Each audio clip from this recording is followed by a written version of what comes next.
Good morning students. आज हम लोग चर्चा करने वाले हैं संघवाद के बारे में। आज का हम लोग का जो टॉपिक है वह टॉपिक है संघवाद। संघवाद भी एक बहुत ही महत्वपूर्ण टॉपिक है जो आपके एग्ज़ाम में यहाँ से क्वेश्चंस कई बार पूछे जाते हैं। तो हम सब चर्चा करते हैं कि संघवाद क्या है। संघवाद टॉपिक आप लोगों को पढ़ना है। तो संघवाद में आइए हम सब देखते हैं। जैसे कि आपने देखा कि बेल्जियम और श्रीलंका में आपने डिफरेंस देखा कि बेल्जियम में पहले एकात्मक शासन व्यवस्था था, लेकिन बाद में संघात्मक शासन व्यवस्था को अपना लेता है बेल्जियम। मतलब कि बेल्जियम में जो था पहले वह एकात्मक शासन व्यवस्था था, केवल एक स्तर पर ही सरकारें होती थीं।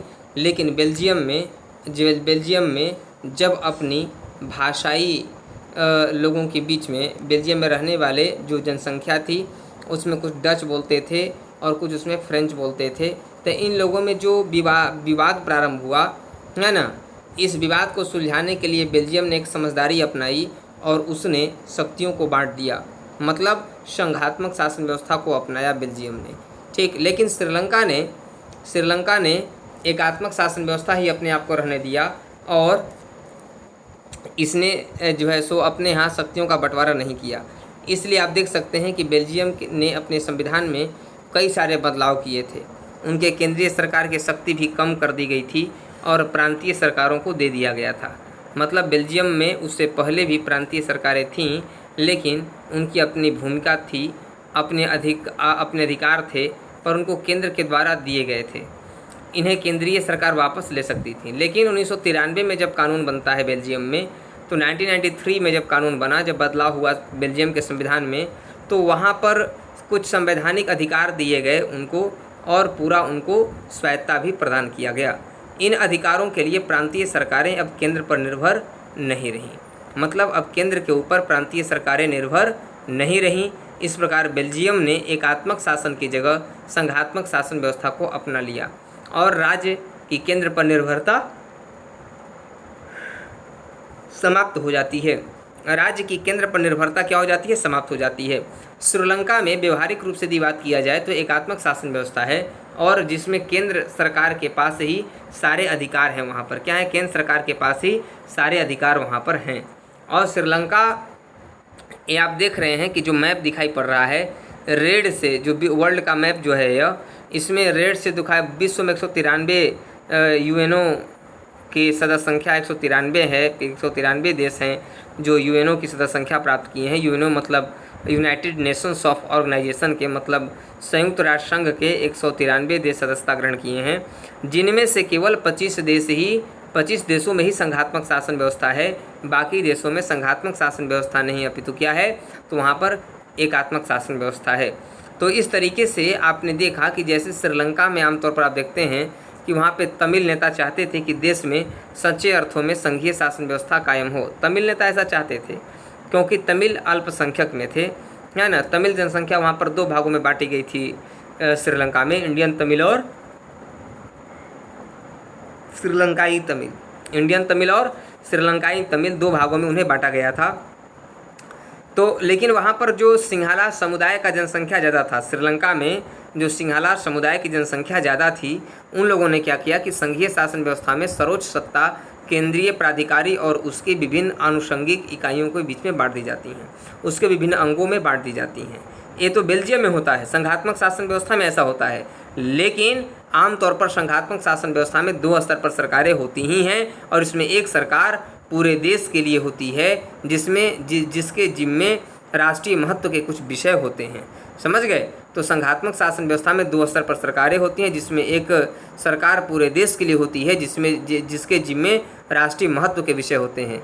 फिर राज्य या प्रांत के स्तर की भी सरकारें होती हैं जो शासन के दैनंदिन कामकाज को देखा करती हैं।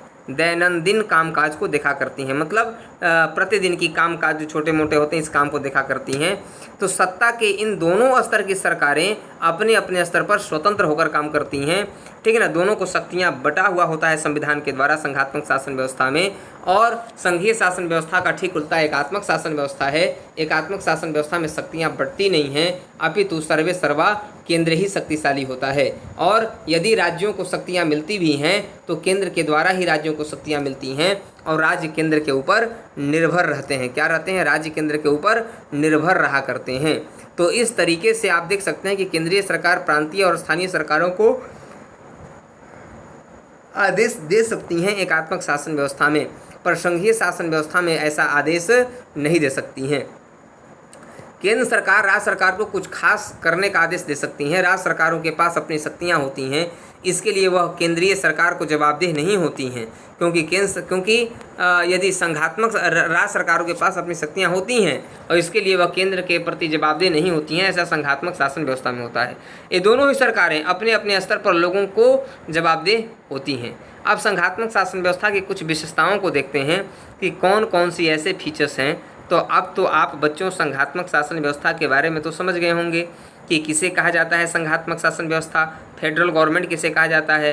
Federal governments means powers are divided between 2 और मोर लेवल ऑफ गवर्नमेंट, है ना। 2 और मोर लेवल ऑफ गवर्नमेंट मतलब 2 या 2 से अधिक स्तरों में शक्तियों का विभाजन करना ही क्या कहलाता है? संघात्मक शासन व्यवस्था कहलाता है। संघात्मक शासन व्यवस्था में 2 स्तर पर सरकारें होती हैं। यहाँ पे एक रिटन कॉन्स्टिट्यूशन होता है संघात्मक शासन व्यवस्था में। यहाँ पे जो है सो फ्लेक्सिबल कॉन्स्टिट्यूशन होता है, लचीला संविधान होता है। जहाँ भी फेडरल गवर्नमेंट है, जहाँ भी संघात्मक शासन व्यवस्था है, वहाँ पर कठोर संविधान होता है, लिखित संविधान होता है ना। और केंद्र और राज्य में शक्तियों का स्पष्ट बंटवारा होता है। केंद्र और राज्य में शक्तियों का स्पष्ट बंटवारा होता है, ठीक। और यहाँ पर और विशेषताएं क्या हैं? तो अलग अलग स्तर की सरकारें नागरिकों पर शासन करती हैं, है ना। अलग अलग स्तर की सरकारें एक ही नागरिक के ऊपर शासन करती हैं, लेकिन कानून बनाने का, कर वसूलने का अधिकार उनके पास अलग अलग होता है। उनका प्रशासनिक क्षेत्राधिकार भी उनके पास अलग अलग ही होते हैं। और यदि बात किया जाए तो यहाँ पर भी हम कह सकते हैं कि जो संघात्मक शासन व्यवस्था होती हैं, वहाँ पर क्या होता है कि सरकार के हर स्तर के अस्तित्व और प्राधिकार की गारंटी और सुरक्षा देता है वहाँ का संविधान, क्योंकि संविधान में दोनों स्तर की शक्तियों का उल्लेख मिलता है स्पष्ट रूप से। अगला है कि संविधान के मौलिक प्रावधानों को किसी एक स्तर की सरकारें अकेले बदल नहीं सकती हैं। ये भी संघात्मक शासन व्यवस्था की बहुत बड़ी विशेषता मानी जाती हैं। तो बच्चों यहाँ पर 2-3 पॉइंट को आप नोट भी कर लेंगे अपने कॉपी में कि संघात्मक शासन व्यवस्था की विशेषताएं कौन कौन सी हैं। तो संघात्मक शासन व्यवस्था की विशेषता में मैंने आपको बताया कि यहाँ पे लिखित संविधान होता है। पहला क्या लिखेंगे? लिखित संविधान होता है। भाई लिखित संविधान होगा तभी तो केंद्र और राज्य में 2 स्तर पे सरकारें हैं, तो केंद्र और राज्य की शक्तियाँ बटी हुई होंगी। यदि शक्तियाँ बांट दी जाएंगी तो आपस में विवाद नहीं होगा केंद्र में और राज्य में। यदि शक्तियाँ नहीं बांटी जाएंगी तो केंद्र और राज्य में अक्सर लड़ाई और झगड़े हो सकते हैं, विवाद हो सकते हैं। इसीलिए यहाँ पर कहा जा सकता है कि एक लिखित संविधान होता है और लिखित संविधान के साथ साथ कठोर संविधान होता है। मतलब दोनों स्तर की सरकारें आसानी से चीज़ों को बदल नहीं सकती हैं। अब यहाँ पर मैं बात करता हूँ, कोई एक स्तर की सरकारें संविधान की जो मूल बातें होती हैं उसमें परिवर्तन नहीं कर सकता। दोनों स्तर की सरकारों की सहायता उसमें जरूरी होता है, केंद्र का भी और राज्य को भी। जैसे भारत में भी कुछ चीज़ें हैं, जैसे यदि भारत में संविधान संशोधन करना है संविधान में, तो संविधान संशोधन के कुछ प्रावधान ऐसे होते हैं जहाँ पर संसद के दोनों सदनों में पारित होने के बाद, संसद के दोनों सदनों में पारित होने के बाद आधे राज्यों के विधानसभाओं की सहमति की आवश्यकता होती है। उसके ऊपर किसकी आवश्यकता होती है? तो आधे राज्यों के विधानसभाओं के सहमति की आवश्यकता होती है उसके ऊपर। समझ गए? इस बात को भी स्पष्ट रूप से याद कर लेंगे। अगली बात कही जाती है कि यहाँ के जो संघात्मक सरकारें होती हैं, शक्तियों का पृथक्करण होता है, शक्तियाँ बांट दी जाती हैं। स्वतंत्र न्यायपालिका होता है। जो न्यायपालिका होगा, जो निर्णय लेने वाली संस्था है, वह बिल्कुल इंडिपेंडेंट होती है, स्वतंत्र होती है। उस पर किसी भी तरीके का कोई भेदभाव नहीं किया जाता। और संघात्मक शासन व्यवस्था की सरकारें जो होती हैं वे स्पष्ट रूप से शक्तियाँ दोनों में बांट दी जाती हैं, ठीक। तो ये संघात्मक शासन व्यवस्था की विशेषताएं होती हैं। अगली बात और कुछ इसमें देखेंगे आप लोग कि संघात्मक शासन व्यवस्था में देखा जाता है कि वित्तीय स्वायत्तता निश्चित करने के लिए विभिन्न स्तर की सरकारों के लिए राजस्व के अलग अलग स्रोत निर्धारित हैं, है ना। केंद्र सरकार अपना कर वसूलती है, राज्य सरकार अपना कर वसूलते हैं, दोनों को कर वसूलने का अधिकार दिया गया है। इस प्रकार संघीय शासन व्यवस्था के दोहरे उद्देश्य होते हैं। एक, देश की एकता और सुरक्षा को बनाए रखना और उसे बढ़ावा देना, और एक क्षेत्रीय विविधताओं का पूरा ध्यान देना। ये संघात्मक शासन व्यवस्था की बहुत बड़ी विशेषता है और उद्देश्य भी है कि संघात्मक शासन व्यवस्था जो है, संघात्मक शासन व्यवस्था, पहली बात तो यह कि वहाँ पर होता है जो बड़े देश होते हैं। बड़े देश का मतलब जहाँ पर विभिन्नताएं ज़्यादा होती हैं, समाज में अंतर ज़्यादा पाए जाते हैं।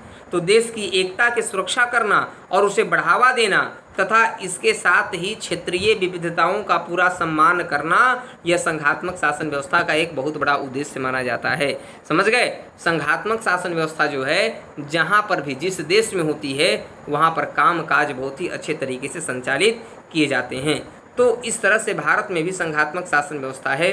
केंद्र और राज्यों के बीच में शक्तियों का बंटवारा स्पष्ट रूप से किया गया है। ठीक है ना? अब आप देखेंगे यहाँ पर, ये तो संघात्मक शासन व्यवस्था की विशेषताएं हो गई।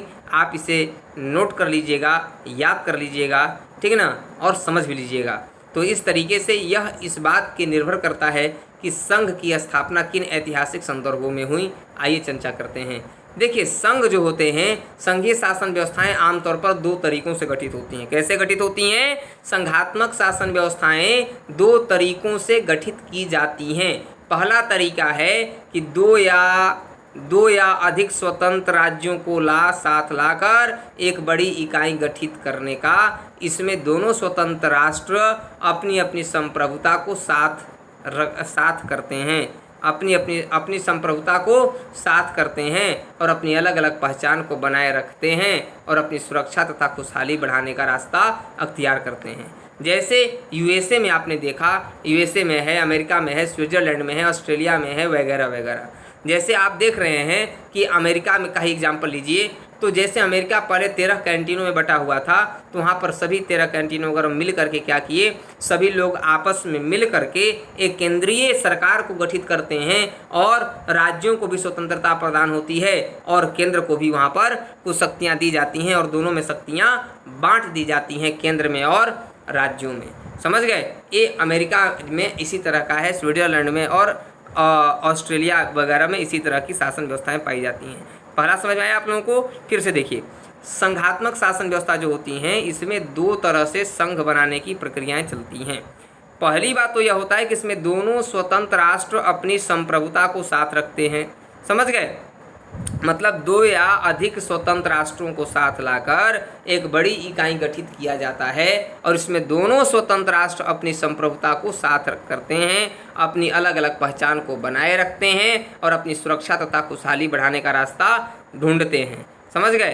तो ये हो गया अमेरिका, स्विट्जरलैंड और ऑस्ट्रेलिया जैसा। अब आमतौर पर हम देखते हैं कि संघात्मक शासन व्यवस्था आमतौर पर कि केंद्र से ज़्यादा ताकत, प्रांतों को भी समान अधिकार मिला है, लेकिन प्रांतों की अपेक्षा केंद्र को ज़्यादा अधिकार मिले होते हैं। संघात्मक शासन वाले देश में भी केंद्र को ज़्यादा शक्तियाँ मिली हुई होती हैं, क्योंकि केंद्र को रक्षा वगैरह देश राष्ट्रहित में निर्णय लेने पड़ते हैं, इसीलिए। तो आइए हम बात करते हैं संघात्मक शासन व्यवस्था के गठन का जो दूसरा तरीका यह होता है कि बड़े देश द्वारा अपनी आंतरिक विविधता को ध्यान में रखते हुए, कोई बड़ा देश है, बहुत उसकी भौगोलिक सीमा बहुत ज़्यादा है, जनसंख्या ज़्यादा है, तो वह देश अपनी विविधताओं को, जहाँ पर अनेक जाति, धर्म, संप्रदाय और मजहब के लोग निवास करते हैं, तो इस तरीके से जो कोई बड़ा देश जहाँ पर विविधता पाई जाती है, उसको ध्यान में रखते हुए राज्यों का गठन करना और फिर राज्य और राष्ट्रीय सरकार के बीच में सत्ता का बंटवारा कर देना ही दूसरा तरीका है। जैसे भारत, बेल्जियम और स्पेन में हुआ। भारत में कैसे हुआ? भारत एक बड़ा देश है, जबकि भारत में विविधता भी है, भारत में समाज में अंतर भी पाया जाता है, केंद्र और राज्य में शक्तियाँ बटी हुई भी हैं। समझ गए? लेकिन उसके बावजूद भी यहाँ पर क्या होता है, केंद्र ने राज्यों को शक्तियाँ दी हैं भारत में, लेकिन यहाँ पर राज्यों को भी समान अधिकार दिया गया है, समान अधिकार बांटा गया है। समझ गए? अब इसलिए केंद्र लेकिन यहाँ पर भी ज़्यादा ताकतवर होती हैं, इसलिए ऐसा तरीका भारत, बेल्जियम और स्पेन में पाया जाता है, जिससे कि विविधता को शांत किया जा सके। तो इस तरीके से आपने संघवाद का डेफिनेशन देखा, परिभाषा देखा और संघवाद की विशेषताओं के बारे में समझने का प्रयास किया बच्चों। तो हम लोग अगले क्लास में पढ़ेंगे भारत में संघीय व्यवस्था किस तरीके से संचालित होती है, कैसे चलती है, इसके बारे में हम लोग चर्चा करेंगे अगले क्लास में। तब तक आप लोग आज के लिए इन दो चीज़ों को याद कर लीजिएगा, संघवाद क्या है या किसे कहते हैं, संघवाद की परिभाषा और संघवाद की विशेषताएं क्या होती हैं, इस बात को याद कर लीजिएगा। कोई दो क्वेश्चन को लिख करके भी ग्रुप में भेज सकते हैं, जिससे कि मैं चेक करूंगा और आप लोगों के आंसर पे नंबर भी देने का काम करूंगा। तो आज के लिए बस इतना ही साथियों, नमस्कार, जय हिंद।